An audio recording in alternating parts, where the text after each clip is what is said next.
Councillor German, I can confirm that the live stream has started. Thank you. Mittendale, good morning. Welcome to this virtual meeting of the Coordination of Council Business Group.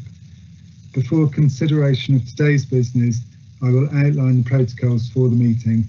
Today's meeting has been live streamed to the public via Microsoft Teams and is also being recorded. If the Council's live stream fails during the meeting and we cannot share the proceedings, I will adjourn the meeting so that access can be restored. If the issue cannot be resolved, I will halt the meeting and the remaining business will be concluded at a future date. If a member experiences a technical issue, I'll adjourn for a short period to try and re-establish their connection. When members are speaking, they may choose to use their video.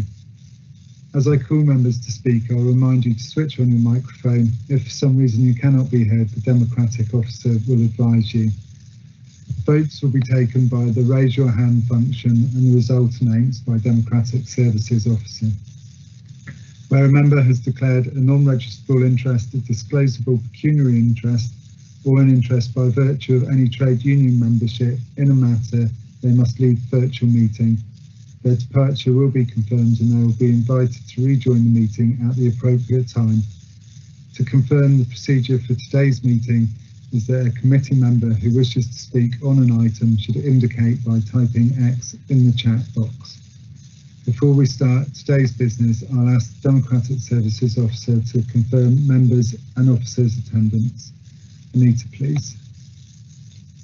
Thank you, Chairman. Please can members confirm their name and their electoral division. Councillor German. Julian German, Roseland Electoral Division. Councillor Painter. Councillor Adam Painter, Launceston North and North Petherwin. Councillor Jeff Brown.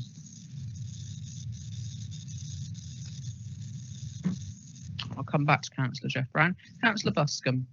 Councillor Buscombe, Padstow Division. Councillor Dwelly. Councillor Tim Dwelly, Penzance East Ward. Councillor Ethorne Gibbons.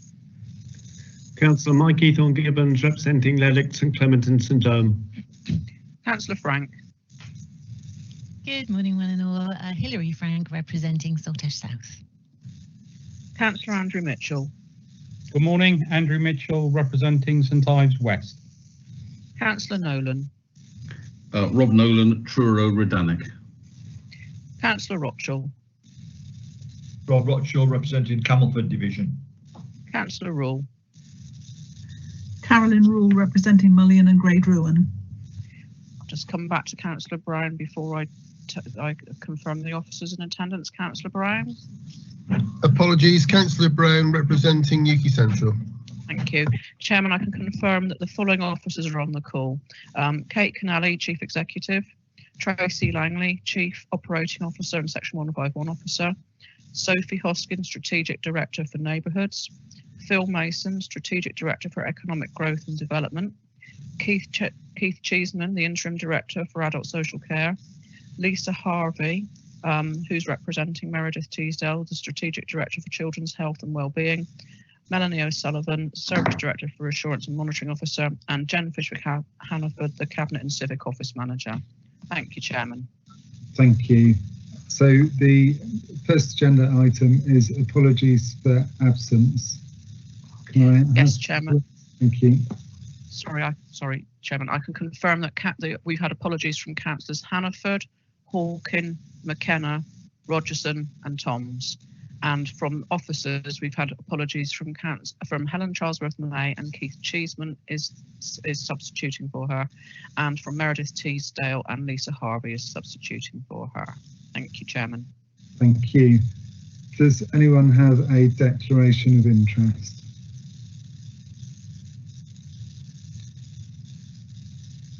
Just giving a moment. No declarations of interest, so we'll move on to agenda item number 3, the minutes of the meeting held on the 16th of October 2020, pages 1 to 5 for accuracy.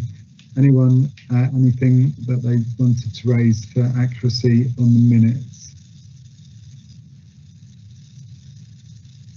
In which case, can I have a proposer by raising your hand?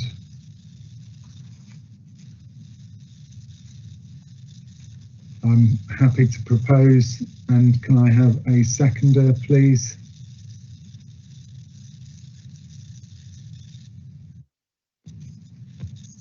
Councillor. Happy to second, Julian. Thank you, Councillor Eathorne-Gibbons. And so Democratic Services Officer, if we can move to the vote on those. Yes, please can members raise their hands to confirm their content with the minutes?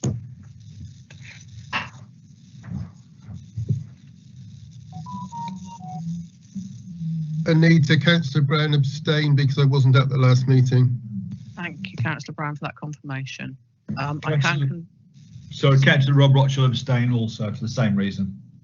Thank you. I can confirm that those minutes have been approved by the majority. Thank you, Chairman. Please can members lower their hands. Thank you.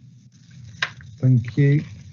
So the next agenda item, number 4, is feedback from Cabinet, an overview and scrutiny members on the last quarter. So I'm just going to go along the list then in that case. So with the scrutiny chairs first, Councillor Buscombe, please. Thank you very much, Chairman. Since the last meeting, we've had 2 CASOS meetings. We've commented on the Cornwall We Want and the early report on the budget and the medium-term financial plan. We've influenced the customer philosophy report prior to Cabinet member sign-off, and we've looked at progress on the Council's strategic relationship with the voluntary sector. We've asked for a report to come to the March meeting with regard to the Estates Transformation Programme to address the need for greater consultation and engagement with local members and local councils. On Tuesday, we will be receiving a report on working and developing local supply chains, which has been very ably led by Councillor Martinetti.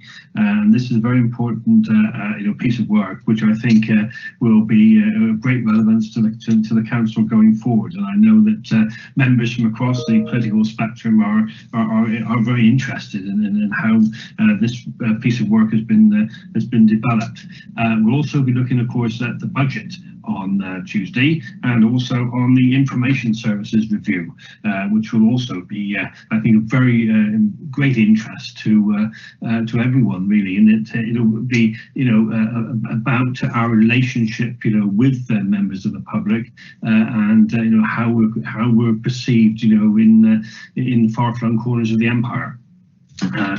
At our March meeting, we'll be receiving the business plans from Corserve, Treveth and the Wave Hub.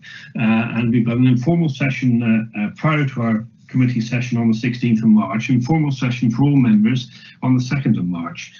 So I think that'll be very important too, because those organisations do provide a whole range of services to people throughout the county. So that's our update, Chairman, and happy to take any questions. Thank you. Any questions for Councillor Buscombe? I know you had your hand up already, Councillor Eathorne-Gibbons, so I'm not sure if that's a question or a comment on the work that's been undertaken. No, not at all, Julian. I think it must have been a legacy one. I'm sorry. I'll try again. No problem. It's gone away, I think. Yep. Okay. Yep. Thank you. Any questions for Councillor Buscombe? No, thank you very much for that update, Richard. So Councillor Frank, I think you may have an update from Councillor Rogerson, who's given her apologies. Yes. Thank you, Leader. Just to confirm that, unfortunately, Councillor Rogerson has not been able to attend today's meeting due to medical emergency. I'm a member of the Families of Scrutiny, so just to give just really the bullet points of what Councillor Rogerson would have said had she been here, and she most recent meetings, we have had talks with the officers, and the meetings of the Children, Families, Overview and Scrutiny Committee continue to be a really collaborative forum where all councillors are engaged with very hard-working, dedicated officers to move forward and make sure that children and families remain at the forefront of the council's agenda. So we have scheduled in an informal session to talk about legacy, and of course Pat is keen to emphasise that we would very much like to see the young people of Cornwall involved in some way in the G7 summit.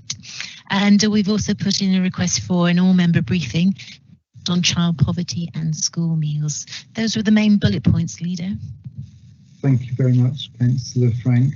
I won't ask questions for you. I think that might be a little bit unfair. We'll move on to Councillor Rule as Chair of the Neighbourhoods Overview and Scrutiny Committee. Councillor Rule, please. Thanks. Good morning, everybody, and thank you. Really, just one or two things I'd like to say, if I may. Our committees work very well together, as always, and it's been a real pleasure to chair that committee during this period. It's been very busy, as I think all of us have been. One of the main pieces of work we've done is the fire inquiry, which I led actually on behalf of the committee. Absolutely fascinating to understand more of what the fire service, how well they're appreciated, how much they're respected across the council, but also with our wider partnership, and that came out loud and clear in the evidence that we took. So that was really, really interesting, and we fed back on that yesterday at our scrutiny meeting. We also signed off the refresh of the Safer Cornwall Partnership Plan.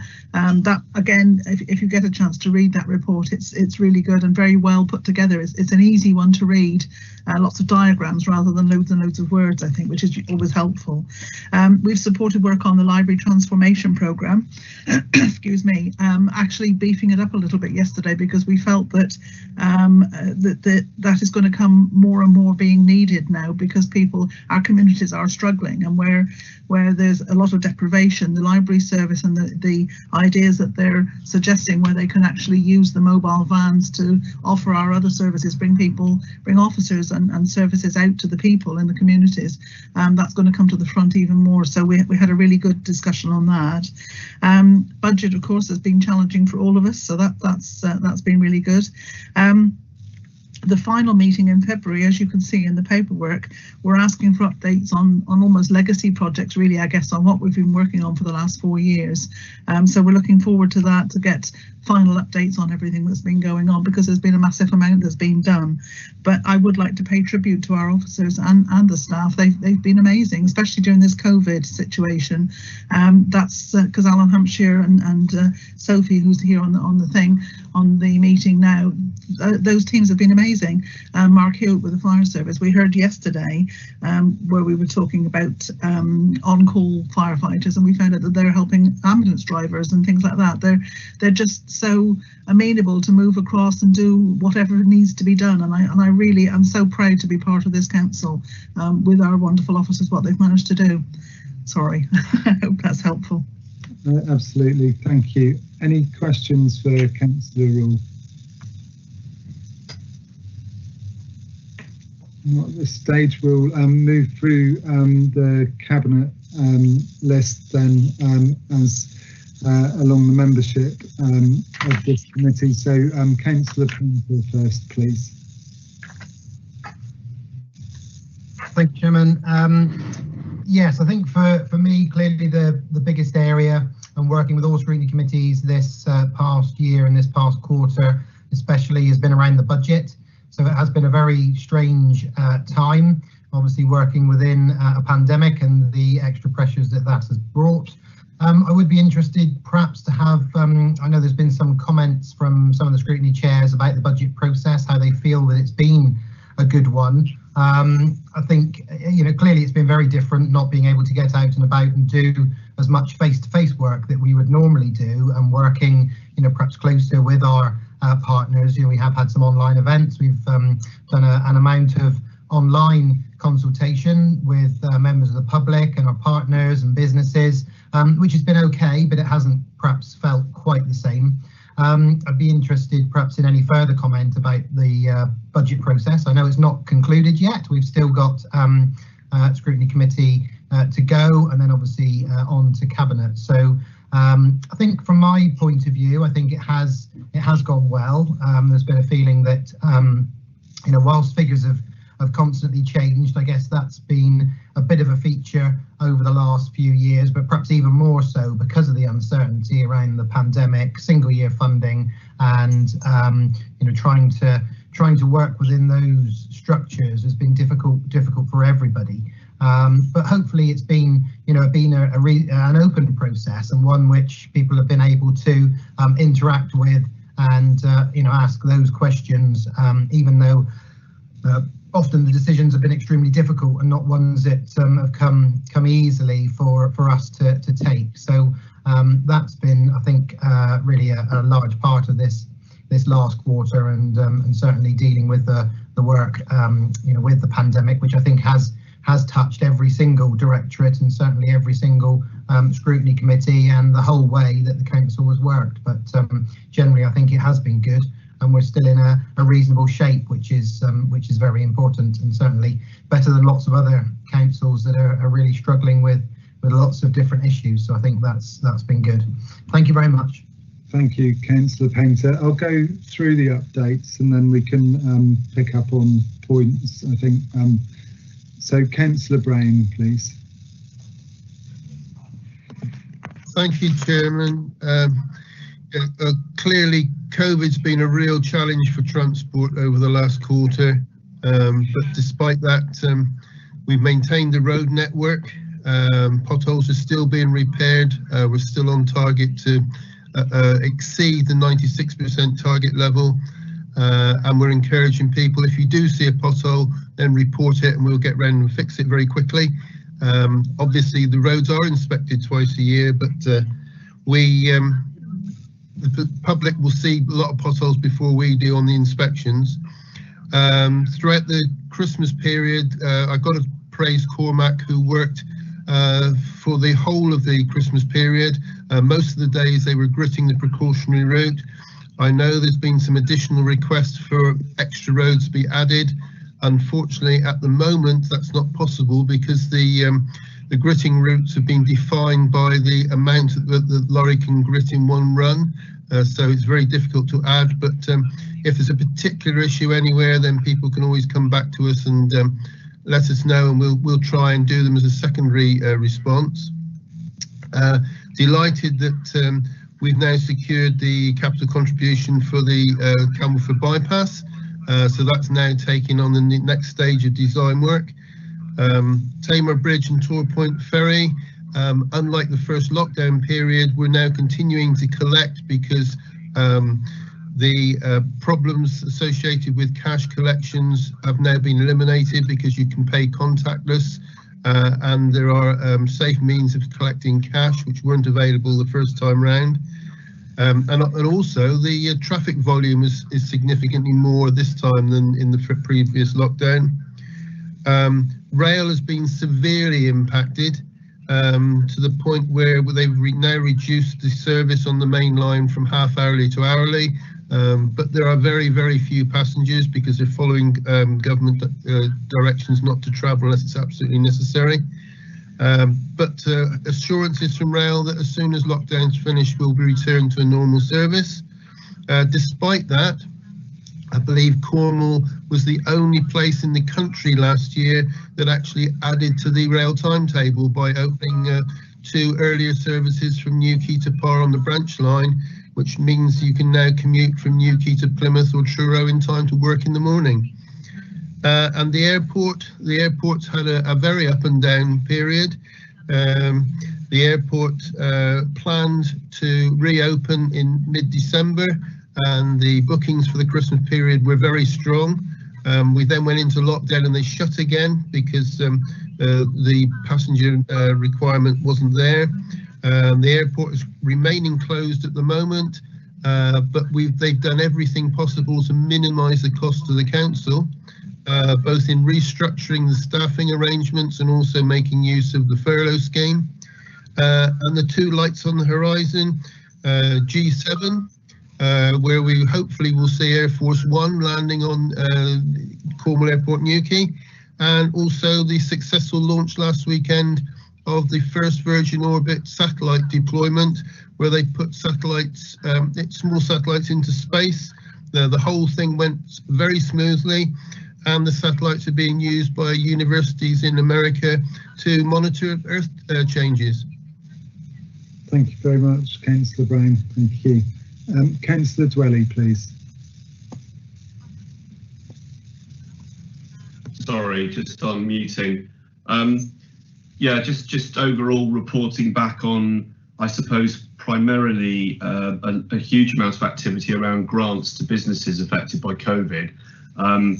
We've had a lot of people switch across to help the revenues teams actually administer this, and as we speak today, 12,000 businesses are being sent payments for the local restriction support grant, which is the grant for people who are on the business rates register and have been required to close.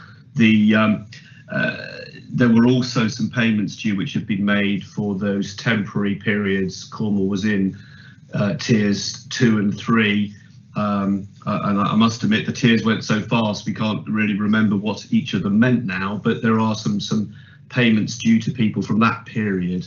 But primarily it's about the lockdown. We have well over £100 million worth of grants to administer, which is a huge task. But the good news is that the funds for the people on the business rates register required to close are overwhelmingly being sent out automatically, and they cover not only the every 2 weeks of closure, but also include the one-off lockdown grants, which are available to those businesses in addition to the ongoing support, and they vary between £4,000 and £9,000 depending on the size of the business, its rateable value. But in terms of what we get more say over, because those are all automatic amounts decided by government, we have our own discretionary grant scheme, which is known as the Additional Restrictions Grant, ARG. We were sent approximately just over 5 million, close to 5.5, by government. That money was only confirmed at the end of last week. We've used it to top up our remaining discretionary grant from before Christmas, and we have a pot of 11.5 million, which is genuinely Cornwall Council decided in terms of our priorities. And it's mainly for businesses that don't get those other grants, people who didn't get help before, people who've fallen between the cracks of the rules. And we're expecting, we've had at least 1,000 applications so far. The scheme closes on the 31st of January, and we're expecting to help in particular people who are self-employed who weren't getting help because they hadn't been in business for over a year. Home-based businesses that didn't get self-employed support because they are run by people who set up a company instead. It's a national case of a group that hasn't been helped. And we're also keen to help larger properties such as hotels and pubs and some attractions which didn't get any grant at all in the summer. And the latter group, we've already helped many of those. Over 60 of them get £25,000. And the reason we're putting a lot of money their way is that they employ lots of people, and they also use local suppliers and local services. So they're important parts of local economies all across Cornwall. We're encouraging members to try to get any of those who haven't applied to come to us. We really want to help, and it could make a big difference in the next couple of months. So we're doing all we can at high speed. There are some difficult decisions to make. We've been unable to have holiday let owners from outside Cornwall, or even any business owner outside Cornwall, to have a grant from us. One feels for the people who own properties that they do genuinely let out, and they pay council tax to us, unlike the ones who pay nothing because they switch them into business rates. The latter group, of course, will be getting government money. Frequently in the sort of £10,000 level. We had no say over that at all, but we don't feel we can help that group, I'm afraid, because were we to do so, the numbers would be so big it would reduce our budget significantly to help Cornish-based businesses. So that's the grants side of things, which has been the main priority, I guess. We've also in the planning portfolio. We're still dealing with government changes to planning policy. We were pleased. We took part in a response to government on some proposals that we were particularly concerned about that could have come in by statute, and those included changing the affordable housing threshold on new projects for developments from 10 homes plus being having to have affordable to 50. We thought that was really significantly bad news for Cornwall, and would have led to hundreds and hundreds of fewer affordable homes being built each year. And also the requirement by government to effectively force Cornwall to up its numbers of homes each year from a manageable 3,000, which we're doing on target to the local plan effectively, to something like just over 4,000, a 25% increase, which would have led to a terrible problem with quality control, and we wouldn't have had an awful lot of say over where those properties were or how they were built. Those two things have been withdrawn. However, they do remain, or at least the affordable housing aspect does remain in play for the future under legislation, and we will continue to lobby. Right now, the top priority for planning in terms of responding to government is our major concern about a new proposal to bring in a right for permitted development right for people to convert pretty much anything, factory, workspace, anywhere, to housing. We are absolutely against this. We do not want remote industrial estates turned into poor quality homes, and we will do all we can to resist that. But on a more positive note, we are close to sending out our climate change policy, climate emergency, I should say, planning document. I've been heavily involved in that. There's still a few more tweaks, but basically it will show how seriously we take our climate emergency declaration. And I think it should be seen as the beginnings of what we're doing in terms of the future of our next local plan. And I'm very proud that low carbon and climate has been one of the first things we've worked on, and I think the officers who've done this have done an absolutely excellent job. Lastly, for now, I'm also delighted to report that all the work that's been done by those of us involved in town centre vitality is coming nicely along. We have a £4 million budget, as you know, for this, and we are already seeing applications from towns across Cornwall who didn't get town deal and don't have bids, applying for money to take forward plans to revitalise their town centre. Really pleased with how that's going, and there is a new team in the Economic Growth Service dedicated to this, and they are going great guns. I think that's plenty from me. Thank you, Leader. Thank you. So Councillor Eathorne-Gibbons next, please. Thank you, Leader. I'll try and be brief. The past quarter has been relatively quiet, but is an issue at the moment on property. I'll come on to that in a moment. In terms of the various bits of my portfolio, a group of companies, each of those are going well, whether it's Corsa, Treveth or Wave Hub. No particular alarms there. They're currently updating their business plans. And as has been said already by Richard, they will be coming to scrutiny in the near future, and I look forward to hearing what the scrutiny's got to say about those. In terms of the back office functions, procurement again has been mentioned already.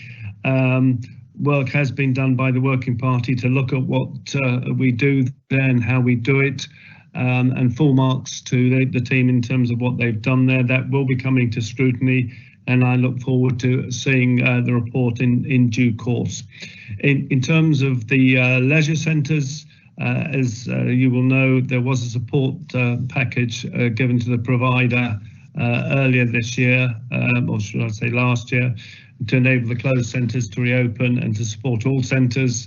Clearly, the recent lockdown has exacerbated the situation, and discussions are going on between our officers and GLL, because GLL are requesting further support. I don't have the detail at the moment, but clearly we do need to be pressing government as well for further support. Yes, they provided an overall pot but frankly, that's not sufficient for somewhere like Cornwall in terms of our element to it. So we continue to push that very firmly indeed. Probably the main issue for me is property. As you know, our property portfolio is large. I think we've got something like 1 billion of assets.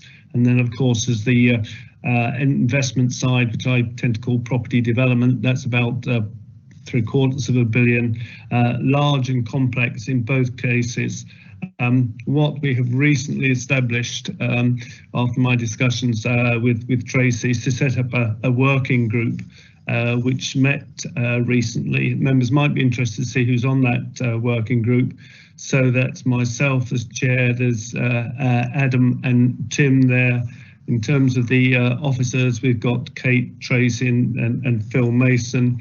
Then we've also got 3 external guys. That's the chairman of Corsa, which is Pete Andrew, chairman of Treveth, Ian Cox, and we're looking for another one, yet to find out who it is. The whole thing's being facilitated by a guy called David Morgan.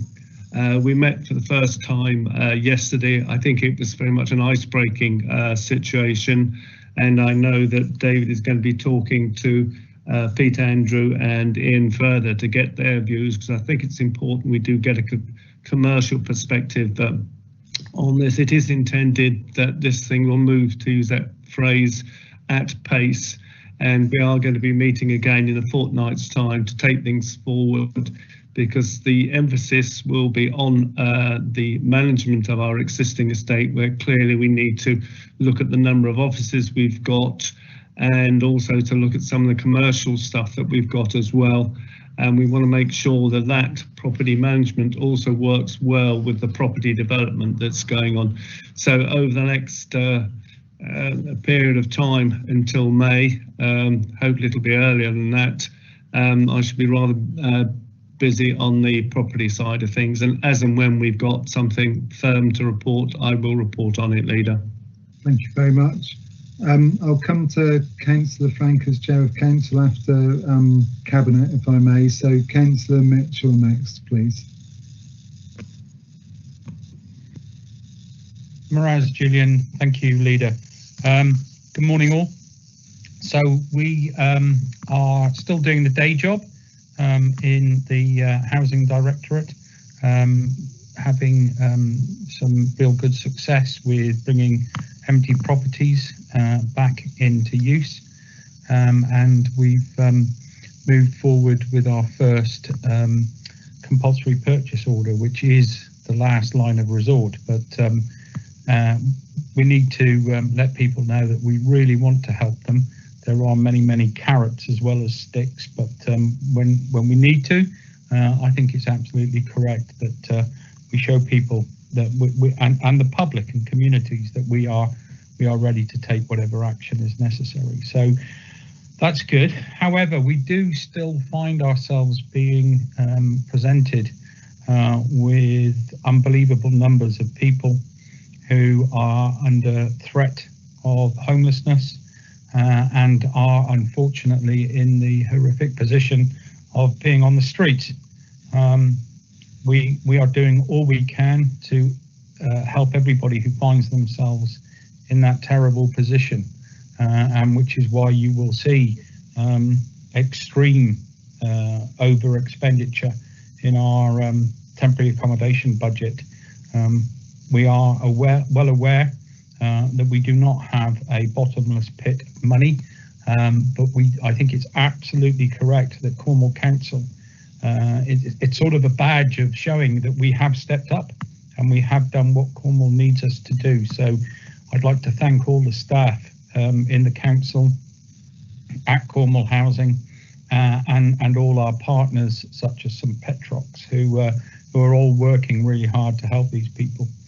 One of the other major items of work that sort of concluded in the last quarter is the selective licensing review, looking at 3 areas of Cornwall, Newquay, Penzance and Campbell and Pool Red Roof area, to really look at the standard of housing.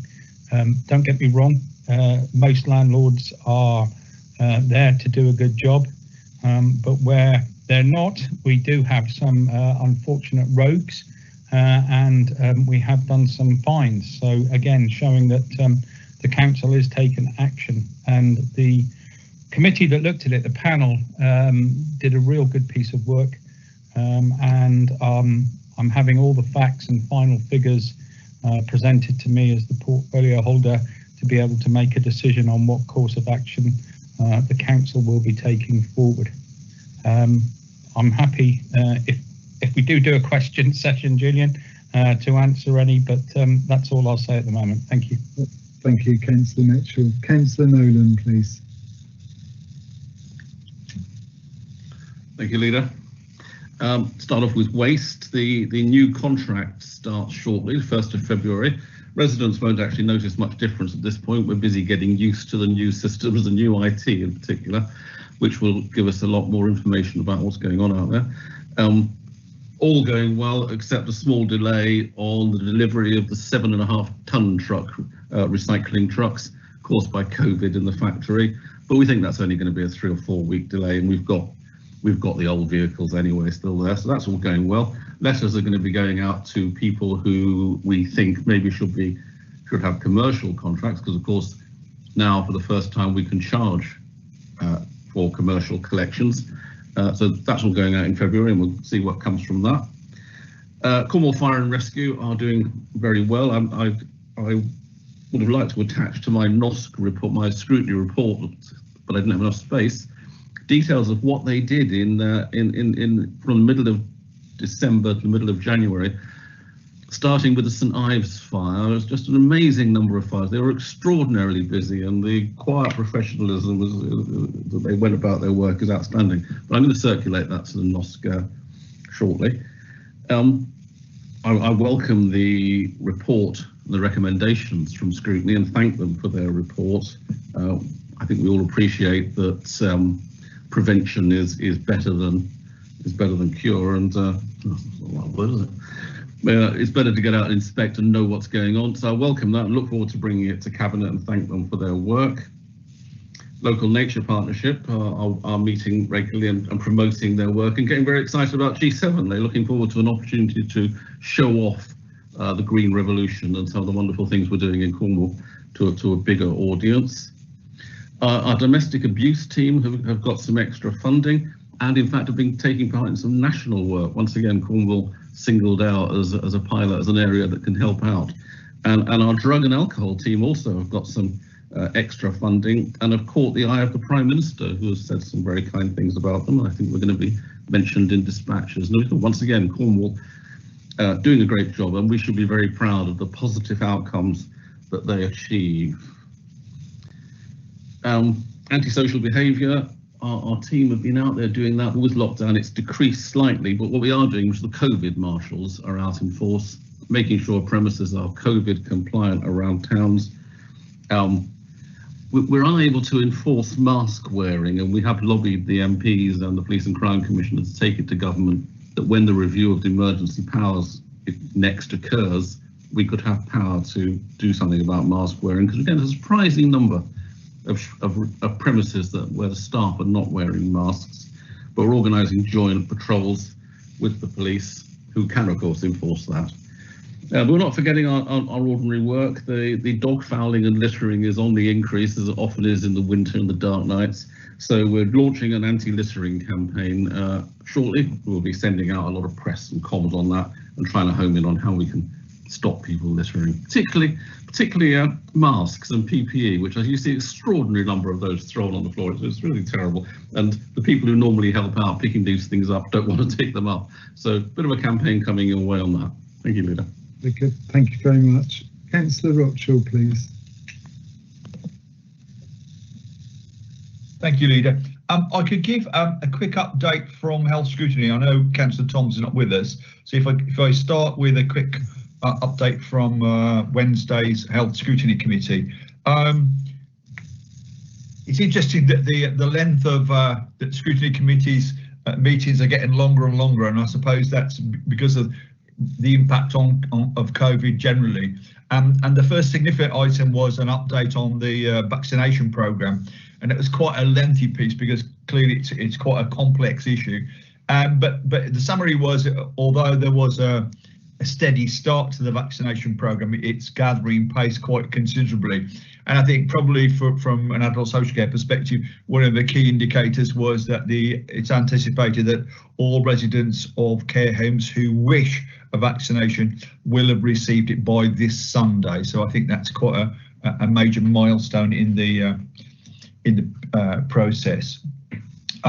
We also discussed the budget and the medium-term financial plan, and obviously included within that it were proposals around the precept for next year, and that item was supported unanimously by the committee. We also discussed the adult social care charging policy, and members will remember that we've had an extremely long consultation process where we've gone out to service users in a whole variety of formats, and despite the fact that we've been limited to some extent by the COVID-19 situation, but again that policy was approved unanimously. And then we had a workforce update, and that was from around the social care providers rather than adult social care itself. That's the local authority bit of it, and that was by one of our officers, Anne Mary Anson, who's a local independent care provider. And it flagged up the issue of the difficulties of recruitment, albeit there has been a slight increase in recruitment over recent weeks, and I guess we could almost predict that was going to be the case, where people are furloughed or coming out of other industries and joining the care sector. But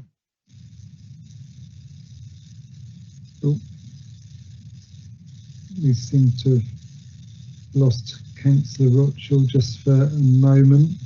See if he's going to come back.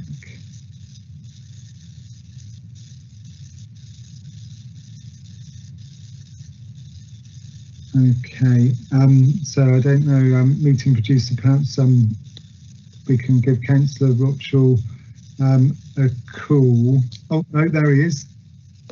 You're right. Sorry, we quick internet for a moment there. Yeah, quick internet collapse. Sorry. So back to the issue of recruitment in the independent sector, and it wasn't always about wages. And Mary made the interesting point around accommodation probably being one of the biggest issues that she's concerned with.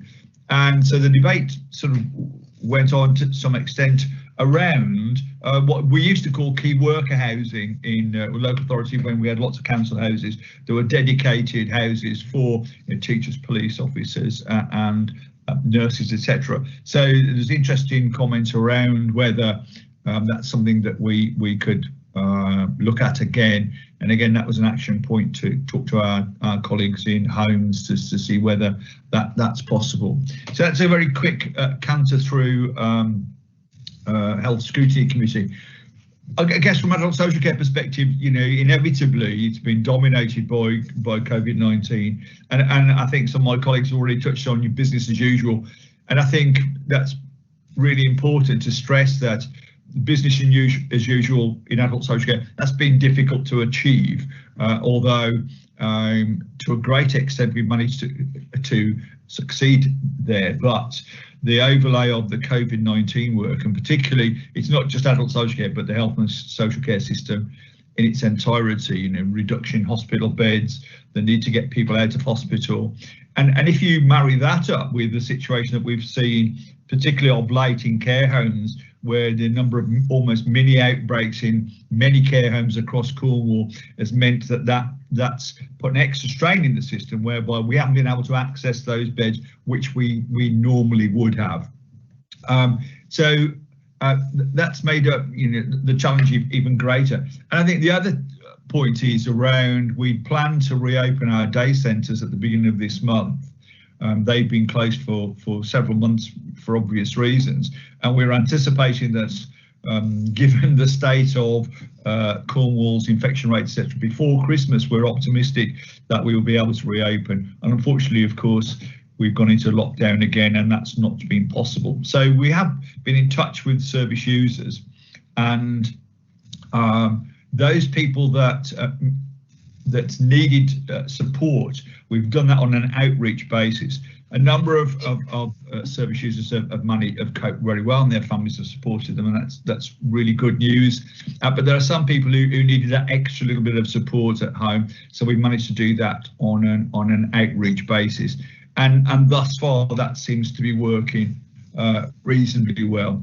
But it goes without saying that the system is really under immense pressure, and hopefully in the coming week we'll be able to see the pressure decrease a little bit. But it's always worth me reminding people about the guidelines of hands, face and space, and social distancing, and wearing a mask as well. And I think hopefully if people do that, and then if they can access vaccinations, they should do so, then we can be a little bit more optimistic about dealing with this particular issue. Thank you. Thank you very much, Councillor Rothschild. Councillor Frank, please. Thank you, Leader. Yes, so I'm speaking as Chair of the Council here. So, and just to say that since the last meeting of the Coordination of Council Business Group, there have been 3 meetings of full council. All of these obviously have been held online, and I just want to take a moment to pay tribute to the team behind the scenes.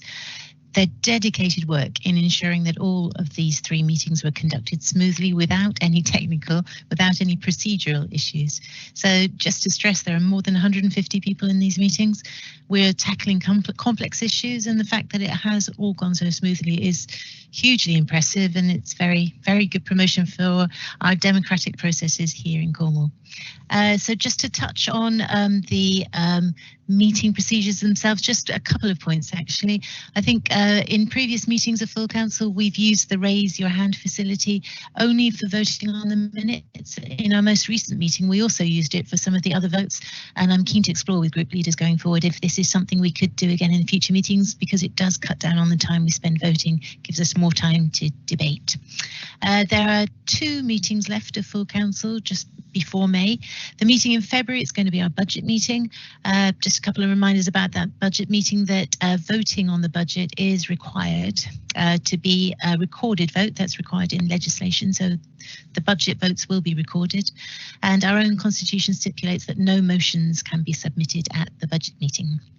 We do have a meeting scheduled for April, but it won't be in April because agreement has been reached with the group leaders to bring it forward to March, the 23rd of March. That's so that we avoid having a meeting in the pre-election period that's known as PERDA. Just to go back to that point about democracy in Cornwall, as chair, I hosted a live Q&A session with senior officers and with some councillors last week to encourage people to stand as a councillor. It's called a Be a Councillor event, and I found that a really vital, vibrant opportunity to reach out and just encourage people to stand to be a councillor. That's it. Thank you, Leader. Thank you very much, Chairman. Just a few words from myself. Firstly, to echo thanks that people have been giving to the excellent work that officers have been doing in wide-ranging areas within the council, making sure that we're continuing to deliver services as we should, but also very much in response to the pandemic. So in terms of that response to the pandemic, challenging times, and so my thanks to officers, colleagues, councillors, but our partners across Cornwall in all different forums for all that we're doing to continue to help protect our residents, and support our businesses. Councillor Dwelly's talked about the support for businesses, but also in terms of support for residents, greater work and notification publicity around all that's available in terms of mental health support, upping our work around suicide prevention, So that's been really important, and we'll continue to do that throughout the pandemic. We've touched on the work of scrutiny, the inquiries that have been undertaken, and we'll look forward to bringing some of those inquiries to Cabinet in February, and some of them to be decided by either leader or portfolio decision as well. But my thanks to scrutiny for all of their hard work. So in the last quarter, we've also had a number of other things happen. We've had Brexit, not least, to deal with, and we're still going to see the impacts of that for a long time to come. But particularly at the forefront of our minds at the moment is the impact on the fishing industry, and particularly on the scallop industry. So we're continuing to feed into the Secretary of State on that. We've had the news around G7, and I've said throughout the administration that Cornwall continues to be outward looking and welcoming. So really a great opportunity to be working with partners internationally and attract inward investment. Also in the last quarter, I've met with the President of Brittany in terms of those ongoing international relations. And of course, we have a protocol of cooperation with Finisterre. Importantly, we've been carrying on our work around making Cornwall anti-racist, and I spoke to that at full council, and we have the upcoming forum on that. And in terms of the impacts of the pandemic, in my role as Vice Chair of the Local Government Association's Culture, Tourism and Sport Board, we had a meeting earlier in the week, and the Local Government Association position for the need for more support for leisure and for the tourism sector in different ways, tourism enterprise zones, financial support for tourism businesses, and more continue to be LGA policy, and we're lobbying into government on that. So Councillor Painter posed the question about the budget process, and I think Councillor Buscombe may want to come in on that, or indeed something else. Councillor Buscombe, please. Thank you very much indeed, Leader. Yes, just a couple of points on the budget process, if I may, given that CASOS has got this overarching role in the budget preparation and scrutiny. I mean, I've been very pleased indeed personally with the way it's gone this year. I don't think any member of my committee could ever claim that they didn't know what was going on or hadn't been informed. And I'd like to pay tribute to Tracy Langley. I think she's done a fantastic job in explaining things in what must be a very, very difficult year indeed. So I'd like to just mention that.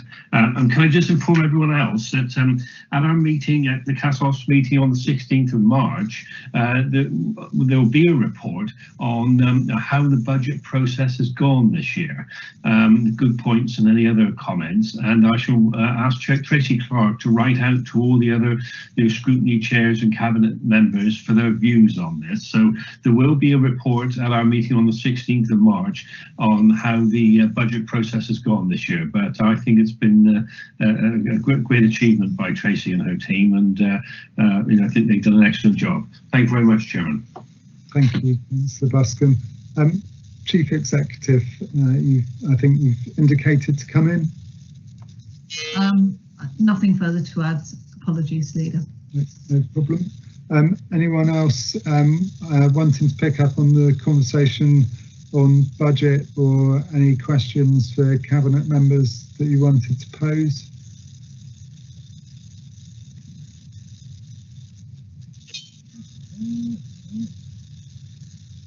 I'll take that as a no.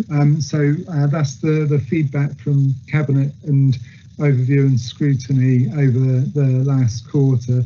So we'll move on then to agenda item number 5, informing the cabinet overview and scrutiny work programme. We can find that report on pages 6 to 54.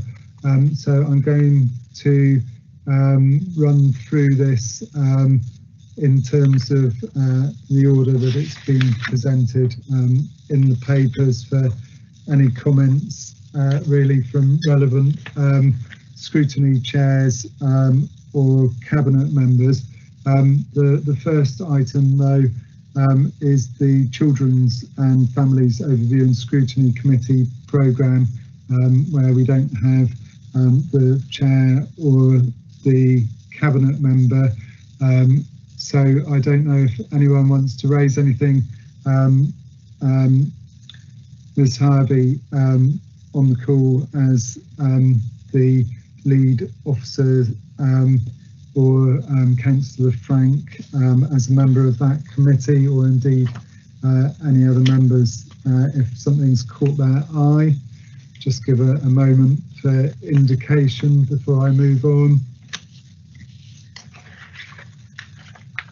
No, in which case we'll go on to the Customer Support Services Overview and Scrutiny Committee. Councillor Buscombe, did you want to comment on your work programme and relevant cabinet members? Anything to contribute? Councillor Buscombe, please. Thank you very much, Chairman. Yes, I think most of the issues raised or set out in the work programme have been things that I mentioned in my report earlier. I don't know if this is the right time to raise this, but can I just sort of, this is for Kate really, and the directors and perhaps yourself, leader. What are we going to do if, let's say, the elections are postponed for 3 or 6 months? How do we see these sort of scrutiny issues, you know, going forward? What's our B plan if the elections are postponed, let's say, until September or October, in terms of scrutiny in our general council work? Thank you, Councillor Buscombe. Absolutely, because that work, just as we were talking about the delivery of services during the pandemic, all of that needs to carry on. But Chief Executive and maybe Democratic Services Lead might want to comment. Chief Executive, please. I'd like to invite the Monitoring Officer to answer that question, please. Thank you. Monitoring Officer. Yes, good morning everybody. My name is Melanie Sullivan and I'm the Service Director for Assurance and Monitoring Officer. So just in relation to the issues of the election, so just to confirm, as all members are aware, that at the moment the government are confirming that the elections are going ahead, so we are proceeding on that basis. In terms of the point around what will happen with scrutiny committees, what we will have to wait to see is that if the elections are postponed, government will have to set legislation to allow the council to continue its business. So until that legislation is set, we can't almost create our plan B because we need to know what those legislative provisions are. But I would anticipate that the council would continue to run as is, that we would set a new meeting calendar going forward that would include all council meetings and overview and scrutiny committee meetings, but really in hands of the government around what that legislation might look like. Thank you. And we've also been requesting that government, alongside all councils, I'm not aware of any councils with a different view, that the ability to meet remotely is continued in general, but certainly in the event that elections need to be postponed. Councillor Buscombe, does that answer your question? Yes, that's fine, Chairman. Thank you very much indeed. Thank you. Okay, no one else has indicated. So Economic Growth and Development OSC, don't have the chairman with us, but cabinet members, any comments on the work programme?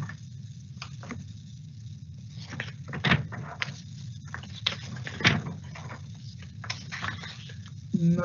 Okay, so moving on then to Health and Adult Social Care Overview and Scrutiny Committee. Councillor Rochell, any comments you wanted to make on this one?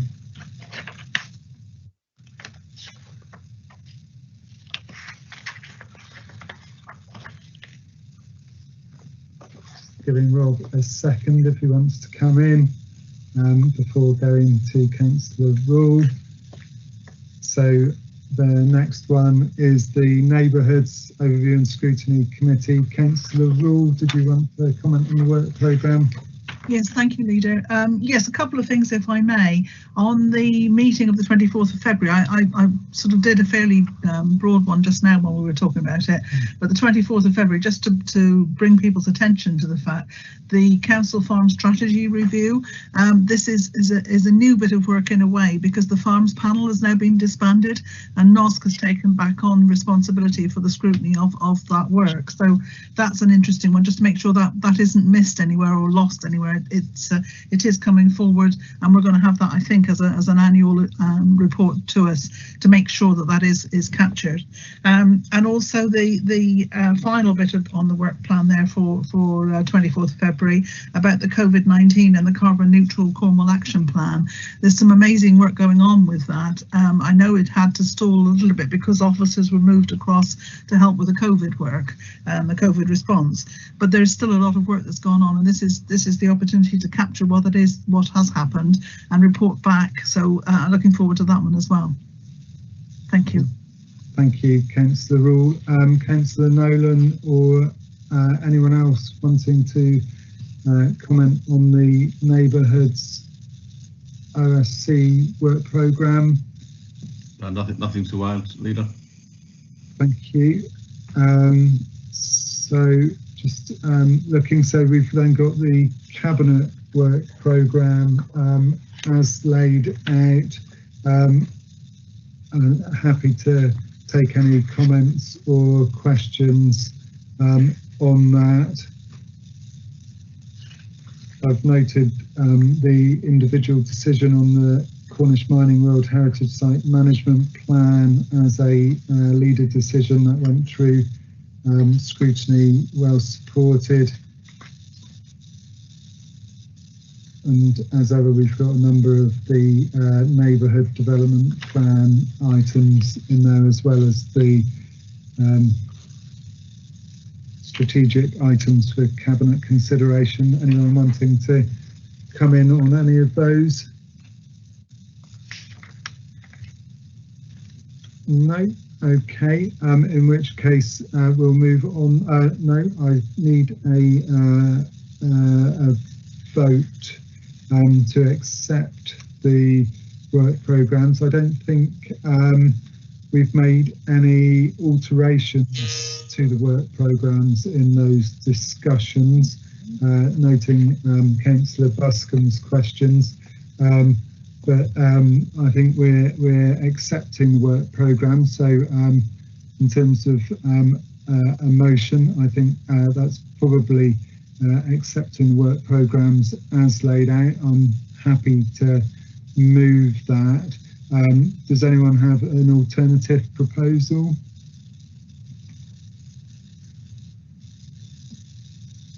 Chairman, Anita Searby, Democratic Services. I note that the Chief Executive has her hand up. I don't know if it's in relation to this item. I'm sorry, I can't see it, so perhaps colleagues might want to use X in the box. But Kate, please. Yes, I appreciate that Councillor Rockchall wasn't present to talk through the Health and Adults Overview and Scrutiny Committee, and we don't have the chairman there. I've noted that for the next meeting in the programme, there's currently no substantive items in that programme, but I understand for the purposes of this meeting that there is an agenda planning meeting that is set for next week. So that is noted and understood, and that part of the work programme will be circulated. So once that agenda has been set, I would suggest that the Democratic Services Officer will circulate the list of those agenda items through to members of this group here for completeness of the record. Okay, thank you. So can I have a seconder, please? Councillor Painter's happy to second. So Democratic Services Officer, if we can move to the vote, please. Yes, Chairman, please can members show with the raise hand function that they are supportive of the proposal, noting the Chief Executive's comments around the proposals to update the group around the Health and Adult Social Care Overview and Scrutiny Work Programme. Thank you. I'm seeing, and that's happened while I've been talking, so I can see majority in support of that, Chairman. So that's carried. Thank you. Very good. And please can members lower their hands. Thank you. I'm glad you can. I can only see my own hand raised. So just to reiterate, if you can use X in the box if you want to come in. Thank you, colleagues. The next item is the all-member briefing schedule. I'm not sure if anyone wants to talk to this, Chief Executive, or if we're taking the report as read. Thank you, Leader. The only comment I would make is that we have given consideration to the comments that were made at the last coordination of Council Business Group in terms of making some of these all-member briefings public sessions, and with effect from this Friday, sessions that are set out as the slots on Fridays will be in public. Thank you. Thank you. Councillor Frank, please. Thank you. Just to respond to that, and a quick question. I think the public health team led by Councillor Hawken led a really good Facebook Q&A session, and the feedback I've heard from the general public was that they really appreciated that, and it was a very useful tool. So I think making the all-member briefings public, or some of them going public going forward, is a really a very good step in the right direction. But I just wanted to pick up on a point that Councillor Rogerson, I think she said in the bullet points that she sent over that she's put in a request for an all-member briefing on child poverty and school meals, and I just wanted to check whether that actually, I don't know, is that covered under Healthy Cornwall Children's, or I just wanted to check that it's in the schedule somewhere, please. Thank you. Anita, can you clarify that, please? I'm sorry, Chairman, I don't know the answer to that question. But we'll make sure that I'll take an action away and make sure that the content of that briefing is confirmed. Thank you. Thank you.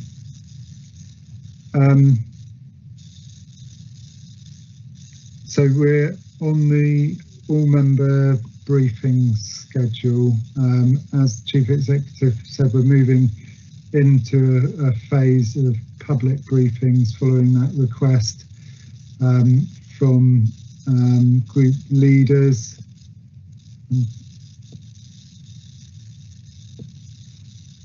Just looking back at the report, so there's the recommendations that the schedule be approved, any necessary changes been delegated, and the proposal to webcast. Okay, can't see anyone further indicating, so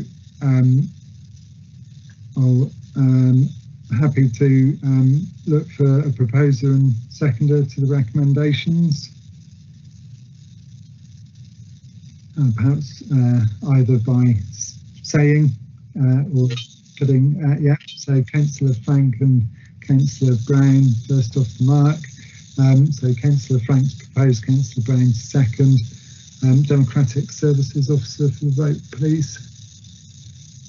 Thank you, Chairman. Please can members show with the raise the hand function that they are supportive of the recommendations. Chairman, I can see that there's a majority in support for that, so thank you for that, and that motion is carried. Please can members lower their hands again. Thank you. Thank you. So we're moving on then to agenda item number 7, which is the coordination of Council Business Group future arrangements. Perhaps someone would like to just say a few words about the background to this item. I know there's been discussion and ask whether other people should be on this committee, and that there's a review coming to the Constitution and Governance Committee. This committee, of course, previously to this council had been informal, so useful to clarify the status. Obviously, Constitution and Governance are looking at a number of areas of operation of the council in terms of how the next council will work with the reduction from 123 to 87 councillors. Anita, would you like to come in, please? Thank you, Chairman. Yeah, Anita CRB, Democratic Lead. Yes, you're quite correct. There is a report coming to the Constitution and Governance Committee on the 2nd of February.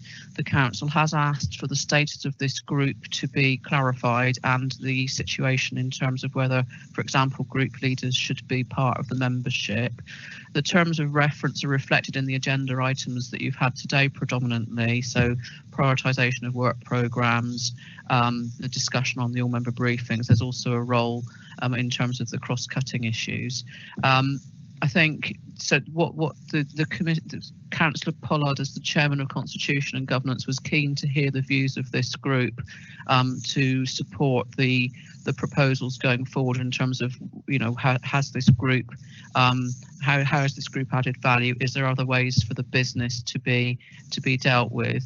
Members will know that for example, in terms of the prioritisation of work programmes, it's the overview and scrutiny committees that own their work programmes. And although there's been some useful discussions and updates on progress at meetings, that over the period of the 4 years, there haven't been any changes made to those work programmes as a result of these meetings. In terms of the cross-cutting issue, cross-cutting nature of issues being discussed by this group, that is often the case that those issues come up and can't be dealt with, can't wait for the next quarterly meeting. So as the leader, you'll be aware that you have made those decisions outside to ensure that the business of the council continues to function and that those decisions are made and that the work can progress. In terms of the all-member briefings, clearly as a result of the pandemic, there have been a change to how they used to run. Previously, members will remember that there used to be a whole day put aside for all member briefings. Then the pandemic came and we've actually changed the way that we dealt with those. There's an hourly session once a week, and those have been well focused, well attended, and obviously as the Chief Executive has confirmed in the item before this, that they are going to now be open to the public. And I think in terms of other items of business, this group hasn't really dealt with anything very much outside of its terms of reference, save for example, looking at the overview and scrutiny protocol, which then quite rightly moved to the Constitution and Governance Committee to look at. So I think in terms of the way forward, the views of this group are helpful to understand in terms of the value that it's added, and recognising that in the reduced council size of 87 that there may be other ways to do this. So in terms of the discussions that have been had with Councillors Pollard and Eddy on the Constitution and Governance Committee, we have talked about, and the report that will be published on Monday will confirm this, that there might be there may be better ways to do this in terms of relevant inclusions in the annual member development programme. So, for example, sessions with the chairman and vice chairman of the overview and scrutiny committees on chairing skills, questioning skills, ways of working, pre-post decision work and call-in, and potentially also joint sessions of cabinet with overview and scrutiny, talking about roles and responsibilities, priorities, decision-making approaches, etc. So we think that, you know, that is what is being suggested in the report that's going to Constitution and Governance. But obviously, and because of the timing of this meeting and the publication of the Constitution and Governance agenda on Monday, we will provide an oral update on the views of this committee on those sorts of proposals, or whether there's anything else that they think should be added to that, or whether there's maybe potentially an alternative way. I'll leave it there, Chairman. Thank you. Thank you, that's very helpful. So colleagues, comments, questions. From my point of view, I can see workload in terms of us going to 87 councillors. that increase and the need to look at all of the committees, many quasi-judicial committees that we have to have, where we can perhaps reduce numbers of members, but we can't stop having those committees. So I think we really need to take a good look at the necessity of all of the committees and try and reduce the burden on members for the next council. It's obviously something that we're discussing for the next council rather than this one. Councillor Nolan, please. Thank you, Leader. Having somehow managed, it's only the second one of these meetings that I've attended in the slightly under 2 years that I've been on Cabinet. I'm not quite sure how I've managed that, but I arrived sort of a bit confused as to what I'm supposed to be doing. I'll give my report, and I'm not sure that I actually get very much from the meeting, although on the face of it, an opportunity for the Cabinet and the chairs of scrutiny to meet together should be really good. And the meeting we have at IPHB, where we meet with the group leaders informally, I think is good. So somehow this isn't quite working for me. It should do. It should be a really good place to exchange some information and to tap into what other committees, because it's very, although many years ago Kevin Lavery said we should get out of our silos, and yet here I am. I'm firmly in my neighbourhood silo. I have no idea what's going on elsewhere. So it should be good, but for me it's not really working, and it does need a change. But I can't suggest what that change should be. Slightly less formal, perhaps not public, I don't know. But I don't think it's working in its present form. Thank you. Thank you, Councillor Nolan. Any further comments, colleagues, feeding into the Constitution and Governance Committee? Councillor Rule, please. Yes, really, Julian, I think picking up on what Rob said then, I think maybe make it a little bit less formal, maybe not such maybe not a public meeting, but I do find it quite useful. It's interesting to meet with colleagues, other scrutiny chairs and cabinet members to see what's going on and to understand what's happening in their different places. As Rob said, not to be in a silo as such. We're all going to be really, really busy, I think. So maybe this is one opportunity to carry this on in an informal way, so that it doesn't take up so much officers' time, I guess, would still be useful as a way of us finding out what other people are doing, and I would welcome that. I think I do find them quite helpful, these. Thank you. Thank you. Thank you, Councillor Rule. Colleagues, you heard some suggestions from Anita, and so maybe comments on those as well, or indications of support. Councillor Dwelly, please. Yeah, thank you, Leader. I agree with Carolyn there. I think it's useful to do this, but I think having it as formal is one of the weirder things I think we do. I don't really understand votes on this group in this meeting. It would have been, I guess, one of the most boring meetings for members of the public to watch. If anyone's watching, I hope you're enjoying it. It's not exactly going to be that illuminating. So from a work load point of view, I agree, informal is fine. And on this, knowing what other silos are doing, I agree. But I think the bit that interests me most, and I think the thing that is always a challenge, is where there are things that are a bit cross-portfolio. And I think, you know, if I give you an example of, say, low carbon, where I do stuff in my portfolio and Edwina does, it's a good example. And obviously you expect those groups and those offices to work together. But I think if we were to have these meetings informally, it might be worth having a little list of examples of those to go through, and maybe use a meeting like this to really connect it all up a bit. Because I'm interested in what's going on in some other portfolios, but some of those things are nowhere near what I am responsible for, but quite a few are. Another example would be Mike Keithorne Gibbons and I, you know, dealing with property, and is that devolution, and is that economic development, and so on and so forth. So I know a lot of us are edging towards this, but a meeting like this informally might be a good way to tease those things out, and rather than say now your portfolio, you could maybe have a list of issues and say, well, what about this one that crosses over, and this one, and you could have a list of crossover themes that we could talk about. I find that helpful, but just a thought. Thank you. Thank you, Councillor Dwelly. Councillor Buscombe, please. Thank you, Chairman. Could I make a slightly different point? And I know I've mentioned this before, and Anita's actually given me the answer, and I apologise that I've forgotten it. But could I just sort of differentiate for a moment the role of scrutiny and the scrutiny chairs from the cabinet and portfolio holders? Because I've always felt, and this year's budget, I think, it was instrumental in this.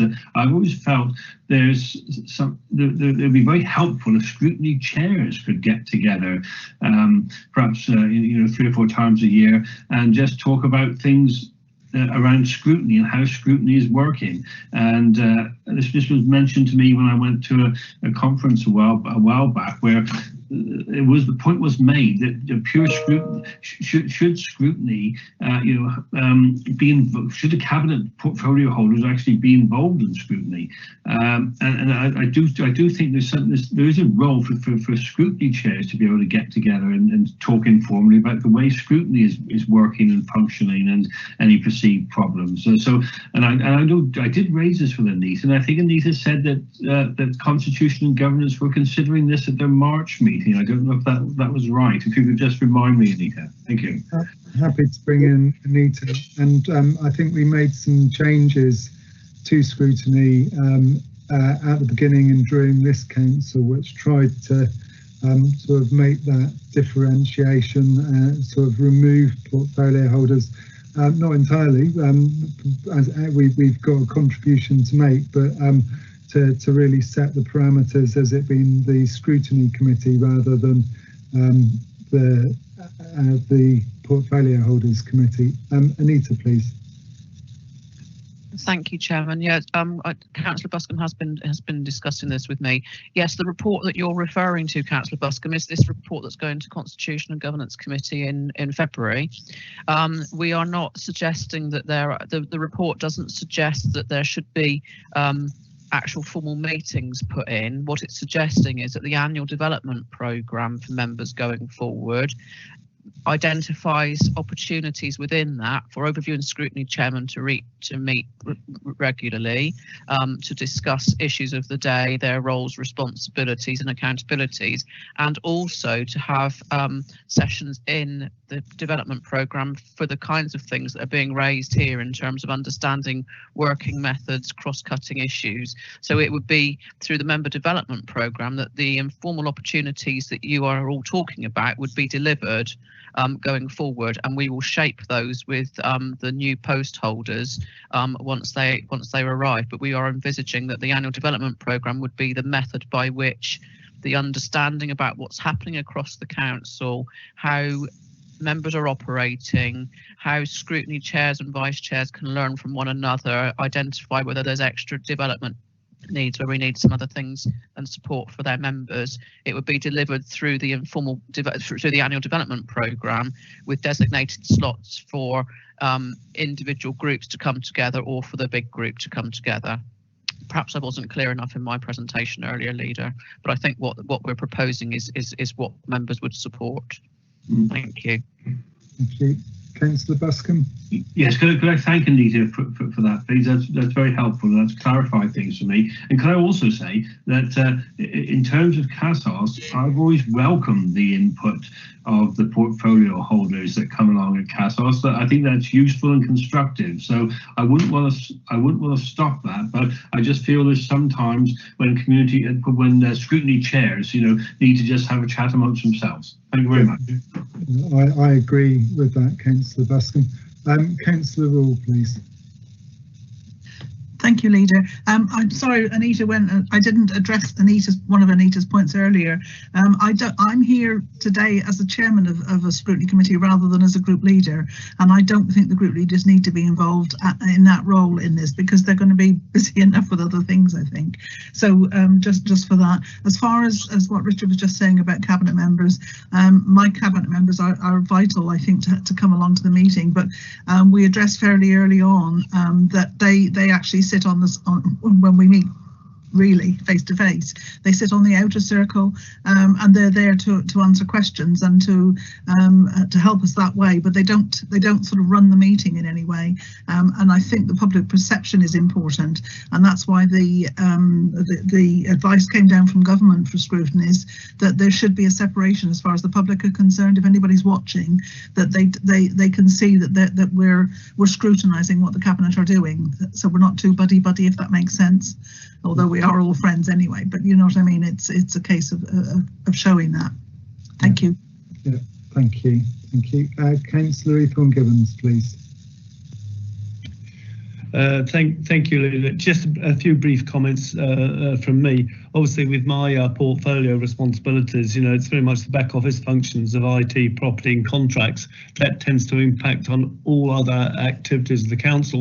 And certainly I welcome hearing from colleagues and indeed from scrutiny chairs in terms of what's going on. So I certainly found that very useful. I do think it will be probably better to make it informal, this sort of session that we've got today. And also, if we could make it shorter, I think that might be useful. I certainly agree with the suggestion that I don't think we want to have group leaders here. And so I think those are just the bullet points from me. So I think it's useful to have something like this. We just need to tweak it a bit.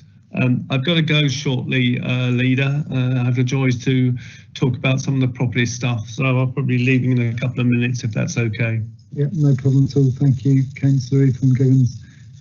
So I think everyone else has indicated, so I think we are drawing to a close with that discussion. It has been a discussion. I'm sure Anita, others have heard the comments, so I'm not sure if we need to formulate a recommendation, or we can take the comments as taken into account to be reported back to Constitution and Governance.